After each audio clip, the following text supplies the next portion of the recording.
Story of Shiloh. It was the last freehold in North Carolina. Since the Civil War, black folks owned this land. We own this land. Today the rich folks want to come and take it. They want to make it into a business paradise. And with the working people of Shiloh, they want to work. Shiloh is a small majority black freehold community in Wake County, North Carolina. It is right next to the Research Triangle Park, a high-tech area of development, and the Raleigh-Durham International Airport, two areas with soaring real estate prices. After the Civil War, freed slaves formed the community of Shiloh. Historically, people farmed and grew their own food, and later began traveling to regional industrial areas for jobs. Life has been hard, but good in Shiloh, as it is a united community. People have owned some land and have often owned their homes. To the people who formed this community, Shiloh meant refuge from slavery and oppression. Today, Shiloh citizens know that something has killed dozens of residents. All farming has stopped.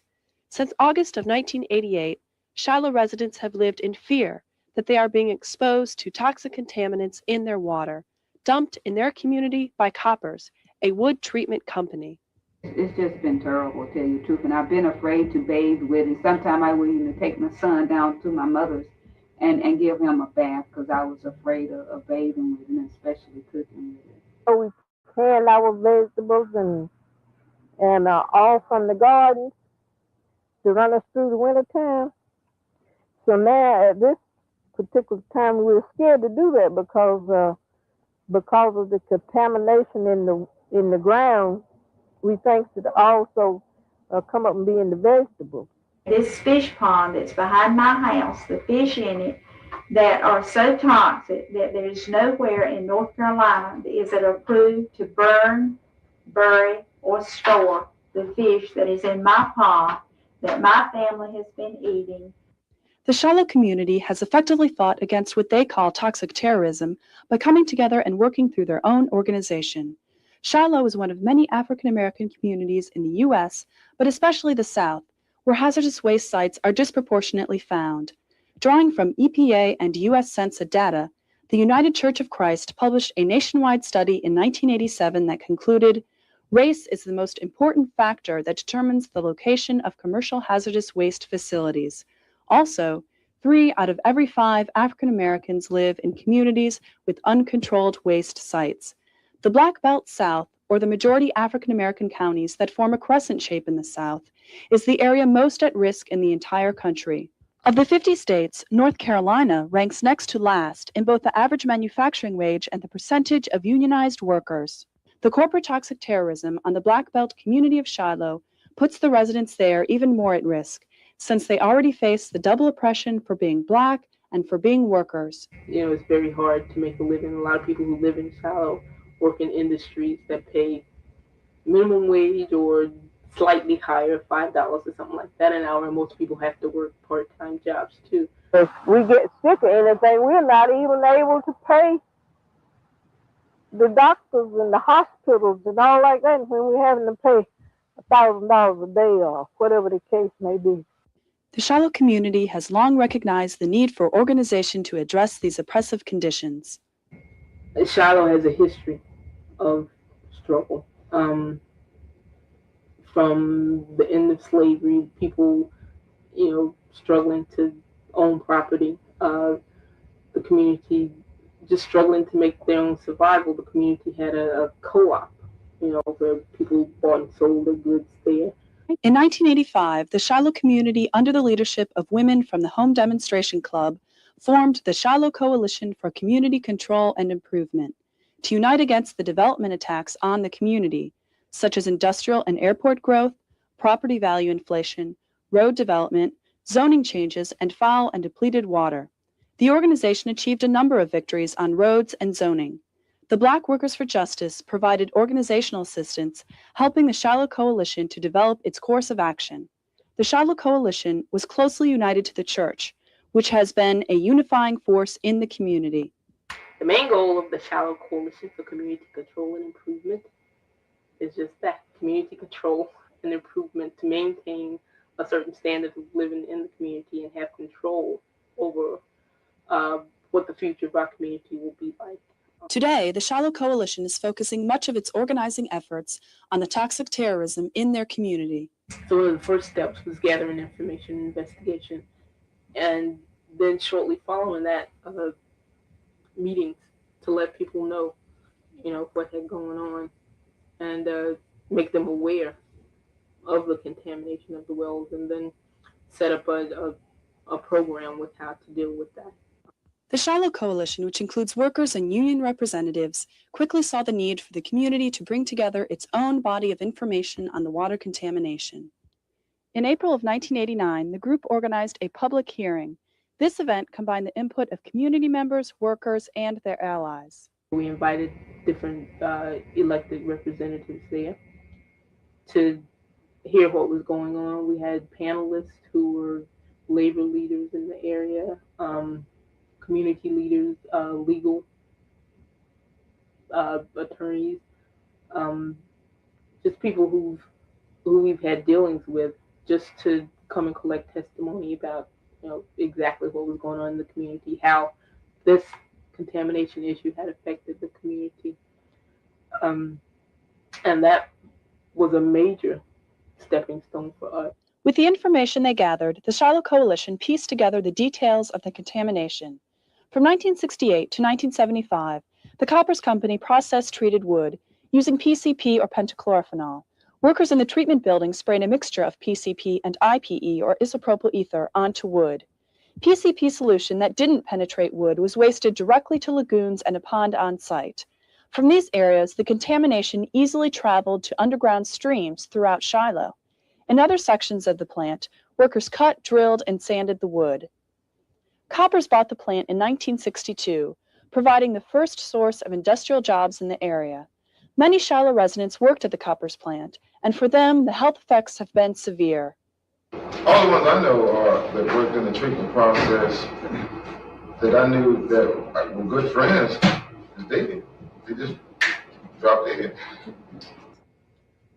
A lot of the illnesses that we see there, well, the people that we know who have died, who worked at the plant, we just know that they were relatively young.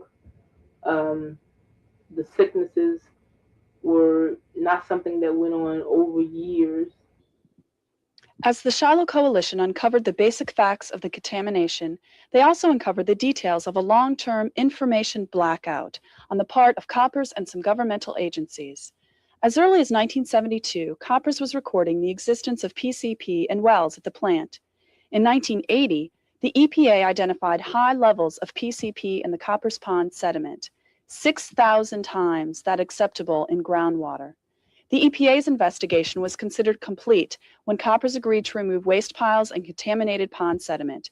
However, Koppers never removed any sediment, only the waste piles. One chief official even declared the case closed. There was not an effort to test wells until actually September of 1987, which is the first time that off-site wells, possibly 8 wells in the area, including the church's well, were found to be contaminated with what at that point were called low levels of pentachlorophenol. But it wasn't until August of 1988 that the EPA even informed Shiloh residents of the PCP contamination, 16 years after Koppers first discovered it and 8 years after the EPA did. At this time, the Shiloh site had the highest severity EPA ranking for groundwater contamination of any site in North Carolina. As residents unraveled the confusing timetable of this poisoning, they realized how long this situation had remained ignored. They found that no government agency had given consistent and accurate information about health risks, nor had they admitted when there was a problem or investigated in a timely manner. And I saw a pamphlet that was published by the state of North Carolina on fishery. And the Nedlands Pond had worse dioxins in the fish than anywhere in the state of North Carolina. And the thing that really gets me is to think that the EPA came out and they got our fish and they analyzed our fish. And booklets was written on them that was given to other people across the state. But the Nedlands never knew anything about it. And it really boils me to think This was public knowledge to everybody except the people that are eating the fish. Occasionally, we will get a press release after the press has gotten it. Occasionally, we will get a letter after the press has gotten it.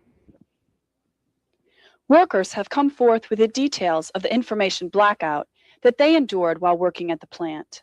Until the publication on the contamination, I wasn't even aware of what chemicals they were using.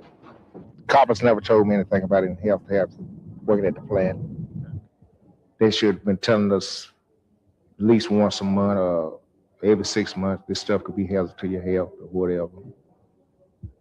But they haven't been educating the people on it, kind of working condition we was in. All they were concerned with was on the job injury. If you didn't get hurt on the job from a saw or a nail or something like that, nothing else was, any concern. Responding to requests and pressure from the Shiloh Coalition, the State Health Department conducted a cluster study to examine the health consequences of PCP exposure for people living close to the site. The study claims that there are no abnormal levels of cancer in Shiloh, yet fails to compare the levels with other similar areas. Nor did the study look at the other health effects of PCP exposure.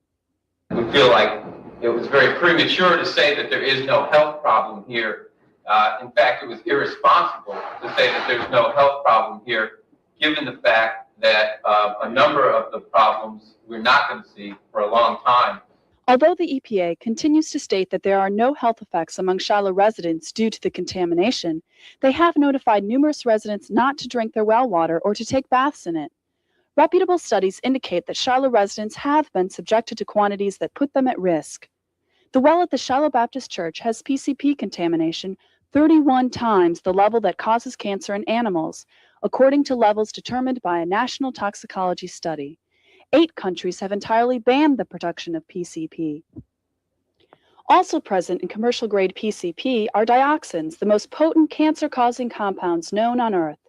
Residents note an alarming rate of health problems occurring, often matching health effects of PCP and dioxins, such as cancer and circulatory problems. A lot of people in this community, every other house, someone have died with cancer. There's a high incidence of high blood pressure. A lot of people write that off as being typical of the African Americans, but for everybody to suffer from this, and that's what it is, children as well as adults. And I think there's something, there has to be a little more than that there. From testimony gathered at the public hearing and with technical assistance from the Clean Water Fund, the Shiloh Coalition formulated a set of demands. These demands were submitted to the EPA and to all elected officials responsible to the community, such as officials in Morrisville, the adjacent municipality. Overall, the public hearing was a significant organizing event for the Shiloh Coalition. It put the EPA on notice, one. It put the state on notice. It put Morrisville on notice. It let put the representatives on notice that we put you in office and this is going on here and we need you to be accountable to our community. You come to us for our vote. Now, this is what we need you to do for us. And we got pretty good response by doing that. And I think it helped the community too, to let people feel or to let people know that they're not isolated. In keeping with the rights guaranteed to people by the Clean Water Act and the Superfund legislation, the Shiloh Coalition has demanded that an alternate water supply be provided, that all wells be tested, that all contaminants be tested for, that community members be part of the decision-making process, and that a full cleanup be conducted. They have also demanded a community and worker health screening. In the spring of 1990, the union at the plant tried to get a company-paid health screening during contract negotiations, but were told that the cost was too high. Overall, due to the widespread abuse and repression of Southern workers, union members at the plant have feared losing their jobs, and this has kept them from forcing the company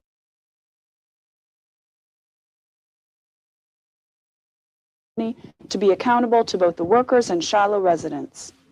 I think the union could have done more to address the health problem of coppers. The people in the union was too afraid to make too many complaints about the working condition. Afraid to make lose the job, lose the position, or whatever. EPA has not, there is not going to be a further action of doing health screening. Because of a lack of response to its demands in general, but in particular for a health screening, the Shiloh Coalition, with support from the North Carolina Student Rural Health Coalition, has formed a health committee to organize its own screening and survey. The Shiloh Coalition has continued to gather accurate health information, and the community has organized a committee to apply for a technical assistance grant from the EPA to aid in gathering and presenting health and technical information to the community so that they can make informed decisions. In 1988, the State Superfund Agency put the copper site on the National Superfund list, a list of the 400 most highly toxic waste sites in the country. The plant in Shiloh continues to operate as part of the multinational Beezers Company, which has bought out coppers nationwide. Not only then does Beezers own the toxic pond in Shiloh, but all of the other 6 toxic copper sites across the country on the Superfund list. I believe Mr. Beezer did a due diligence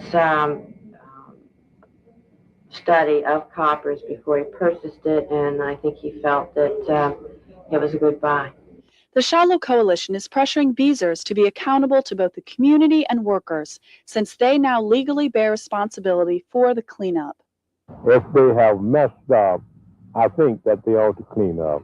No more than right. And then I would like to work with the community, and we are in the process of preparing newsletters and trying to respond to questions. I have learned that dealing with Beezer, they don't always tell the truth. I started working on the site in September 1988, and since that time with the quarterly monitoring and the work plan, we've probably spent in the neighborhood of $250,000, probably. This beaver and copper, they'll spend $10 million to keep you from getting 10 cents. I think the thing that also gets me upset is the fact that this company contaminates fish, contaminates surface water, contaminates groundwater, soil, people's wells. It's never been fined, it's never been penalized, it's never been cited for violating any state or federal regulation. The Division of Environmental Management has never even come out here. From the Shiloh Coalition's interaction with the Coppers and Beezers corporations, they have discovered that the companies have followed the path of most other corporate contaminators, putting profit before people. However, the Shiloh Coalition has been able to force Beezers to pay for a connection fee for Morrisville Water and to pay for installing more water lines. In an attempt to clean up toxic sites first, and then later get responsible companies to pay for it, the federal government has set up the Superfund process. However, because of the federal government's lack of a commitment to adequately fund this process, the EPA must bargain with industry to conduct investigations and then cleanups of toxic waste sites. Well, I think EPA needs to come in and clean up. They haven't cleaned up one thing since this whole thing been going on. The cost is a big factor in what Beezer is sampling. And they're sampling everywhere. That would be the next point for the contamination to migrate. From what I've seen, they are covering it. And I don't think it's going to skip a very long area. Now, how do they know that the one that they missed was the one where it was contaminated? You may not like the answer we're going to give you, but it's our job to find you an answer. We got 12 federal facilities. One federal facility has 500 sites on it. Now, there's no excuse that we can't answer your Coupled needs. with the EPA's lack of resources and staff is an unwillingness on the part of EPA administration to challenge industry, thus making it necessary that communities struggle with EPA itself to force it to carry out its own stated objectives. Shiloh residents have learned the importance of group action in forcing agencies such as the EPA to be accountable to communities and workers. Barbara Benoit from the EPA did talk to us, and it was after the coalition had really pushed and joined together, the Shiloh Coalition had joined together, and everybody was writing letters, and we heard a petition to Raleigh, to Dr. Levain and all, that the EPA has been involved in it now, and Barbara Minoy will talk to you now, that we used to didn't have any idea who in the EPA to get hold of. The Shiloh Coalition has been successful in forcing the EPA to adopt a timeline for action, to hold an additional public hearing, to test for dioxins, and to communicate with residents. It's taken communities like ours and workers to hold companies accountable and officials accountable, EPA accountable, and state officials, local officials, what have you, to ensure that these projects are brought to their attention and that cleanup can occur. The Shiloh Coalition has also called on elected officials to respond to the toxic terrorism. The town commissioners and mayor of Morrisville, the municipality next to Shiloh, have generally not responded to the needs of the Shiloh people, but rather to the interests of corporate investors. The motivations of Morrisville are strictly tax-based and money. Morrisville exercised extraterritorial jurisdiction over Shiloh, since many Shiloh residents could not vote for Morrisville officials, but their actions directly impacted on the community of Shiloh. For example, industrial water lines, not residential as Shiloh residents need, were laid soon after the contamination issue became public. However, we were not involved in any of the meetings, any of the decisions as to where the lines should go, or which households should be included or covered or hooked into the line. It was basically closed meetings with them, with no input whatsoever from anybody from the community. Well, I certainly feel real positive about the installation of almost 4 miles of water mains. Morrisville is requiring Shiloh residents, many of whom are elderly and on a fixed income, to annex into the town and pay high taxes on their inherited land. And we've also taken a stance that with the lines that are being put in now, that people who are not annexed into the town of Morrisville should not be forced to annex simply to have access to the water itself, because people are not responsible for contamination. And we feel that basically this is a form of blackmail in order to force people to annex, in order to get water for something that they had no control over to start with. A municipal corporation in North Carolina is a creature of the state, and it is a corporation. Its taxpayers are very much like the stockholders. If somebody wants the services, the urban services offered by the city, then they join in with the city. The only reason I annexed due to the water. Well, I really don't think they're giving me anything by annexing. The Shiloh Coalition has repeatedly asked the EPA to intervene in the struggle with Morrisville in order that the legal right to an alternate water supply be granted. And we're aware that EPA sent a hand-delivered letter to Morrisville, highly suggesting that they waive their annexation right in order to allow people to hook into the water line, because of the whole health risk factor there. Is there anything, or can EPA do something much stronger than simply send a letter to Morrisville to ask them to waive the annexation right? We know it can be done. The federal government does not like to get involved in municipalities' business. Only when the Shiloh Coalition has organized and petitioned the Town Council of Morrisville have they won any concessions from the town. The Shiloh Coalition has reduced the amount people have to pay for water hookup and has forced Morrisville to put in more residential water lines. The Shiloh Coalition has also called on other elected officials. Jesse Helms felt that there was no problem. And the governor didn't deem it necessary to come to the public hearing. But some officials have been responsive. A few officials have been responsive. A few of them know that, the community of Shiloh, they got a certain amount of votes from the community, or they won a certain number of votes from that precinct. And we've made no qualms about, we voted for you, so when we call on you, you better be there. we have no problems telling people that we want you to be accountable to the community, and we'll vote on you based on how you support our community. Because Shiloh is an unincorporated community, like many rural African American communities throughout the Black Belt South, it does not have as much local control and the political power it would have if it democratically controlled its own resources.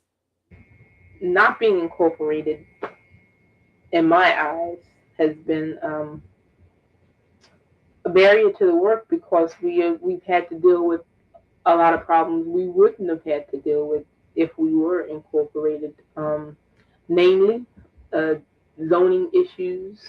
If you're incorporated, you control how things are zoned around you. Therefore, you control what kind of development goes on around you. The relationship with the EPA and with Beezer would be totally different. There wouldn't be this backroom meeting atmosphere type thing. Things would be much more above board. People would know, what was going on. Nonetheless, the Shiloh Coalition continues to fight for the will and needs of its citizens. Like dozens of other toxic sites across the country, the EPA has been willing to take decisive action only after community is destroyed. But Shiloh is different because people are fighting back and organizing. You're looking at one of the best cases in the country of a community coming together and getting something done. Clearly, we've seen from Shiloh that government is not going to play the leading role in ensuring that this environment is safe for us to live in, safe for our children to grow up in.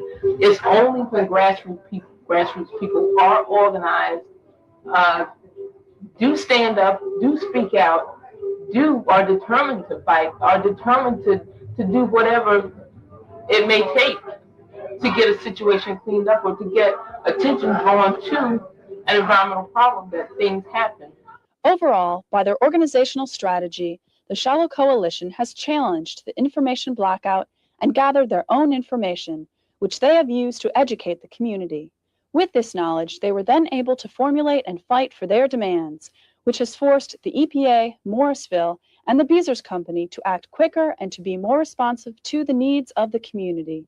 If the Shiloh Coalition had not joined together and banded the community together, the black and the white together, we would have never accomplished anything. They have a similar problem to this as far as the contamination. Just keep fighting. And if you don't have it in your community, don't let them come. I think if they really want for the coalition, I think some of the people would have just sat back. This is going on all over. It's going on particularly in the South, in the Black Belt South, and poor working class communities. It is a struggle of self-determination. It is a struggle of controlling what goes on in your communities. On the whole, all the battles that we've fought, we've won a majority of them, and we're determined that we're going to win this war in the end. Free, got to be free. Free, got to be free. Free, got to be free. Free, got to be free. Well, here's the story of Shiloh. It was the last freehold in North Carolina. Since the Civil War, black folks own this land. We own this land. Only the rich folks want to come and take it. They want to make it into a business paradise. And with the working people of Shiloh, they want to work us all for a dime. They're not going to take it. We're organizing the people of Shiloh, the sons and daughters of slaves. They're not going to take it. We're going to hold on to our heritage, hold on to our land and our future. Because self-determination, reservation and liberation and we're gonna be free, got to be free, free, we got to be free.